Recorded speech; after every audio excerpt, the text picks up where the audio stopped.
You know that feeling, right? You delete some old social media account and think, phew, clean slate. Well, today we're going to pull back the curtain on what really happens when you click that little button. I mean, it's the standard advice you hear all the time. Worried about your privacy? Trying to clean up your digital life? The answer always seems to be, oh, just delete the account. Simple.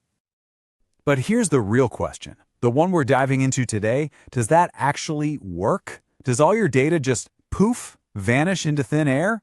Well, as you're about to find out, the answer is a whole lot more complicated than you might think. Okay, so let's get right into it. We're going to kick things off by tackling what I like to call the great deletion myth. This widespread idea that clicking delete is like a magic eraser for your digital life. And this is where you see the huge gap between what we think happens and what actually happens. Our expectation is simple. We hit delete and our data is gone, instantly, forever. But the reality? That information often hangs around on servers and in backups for months, and sometimes for years. Yeah, you heard that right, years. So if it's not being erased, where the heck does it all go? Let's follow the journey of your data on what is a very, very long goodbye. Okay, check out this life cycle. For the first few days, your data just gets moved to a temporary holding place, kind of like the trash can on your computer. Then, for the next 1 to 3 months, it's probably just sitting there in cloud backups or one of those recently deleted folders. And for the big social media platforms, your data can be kept for 180 days or even more after you've deleted your account. And this isn't just some theory. Look at these actual numbers. Meta, we're talking Facebook and Instagram, along with YouTube and Discord, all openly state they can keep your data for a full 180 days after you leave. That is half a year, 6 months where your photos, your messages, all your personal details are still sitting in their systems.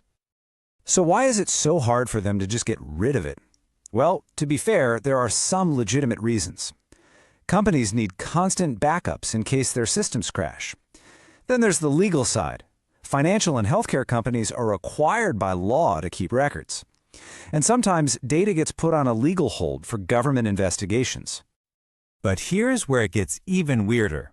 The data you know you shared is only half the story. Now we need to talk about the invisible data web. All the information about you that you never even directly gave away. And this stuff, it's even harder to erase. Have you ever heard of a shadow profile? It's as creepy as it sounds.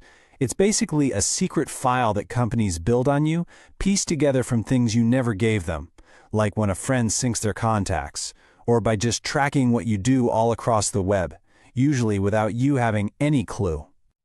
And what's in these secret profiles?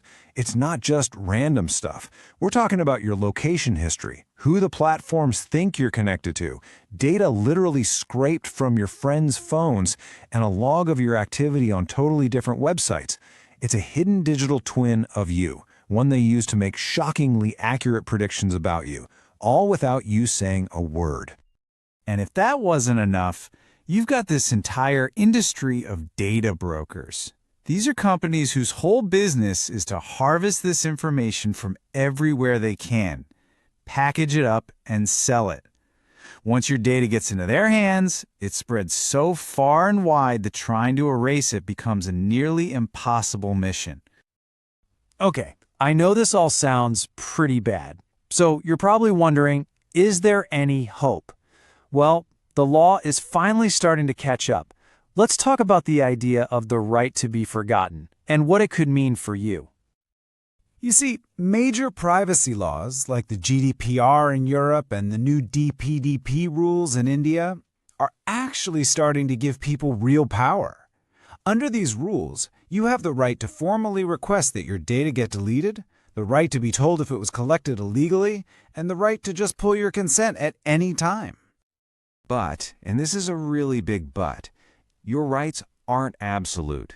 You can request to have your data deleted, but companies can still say no if they have a legal reason to keep it, if they need it for security, or if there are major technical roadblocks to getting rid of it. But hey, the laws are getting smarter. For example, under India's new rules, there's a hard deadline. If you haven't interacted with a company for 3 years, they are required to delete your data and let you know. That's a pretty big step towards automatic digital cleanup. So this brings us to the most important part. What can you actually do about all this? While you can't just vanish into thin air, you can absolutely take steps to shrink your digital footprint and get some of that control back. So here are 5 concrete steps you can take. 1. Do a digital spring cleaning. Get rid of all those old accounts and apps you don't even use. 2. For the accounts you have to keep, go in and scrub your personal details. Remove your address, your phone number. 3. Use the official privacy tools on these platforms to formally request deletion. 4. Go after the data brokers and tell them to remove you from their lists. And 5. Just be vigilant. Google yourself every once in a while to see what's out there. So the real bottom line is this. Hitting delete does not mean you disappear. It's less like using an eraser and more like locking a door. True digital anonymity might be out of reach, but shrinking your footprint and taking back the keys to your own data, that is absolutely possible. So if you remember just one thing from all of this, let it be this. In the digital world we live in, delete is really more of a request than it is a command. And now at least you know what's happening on the other side of that request.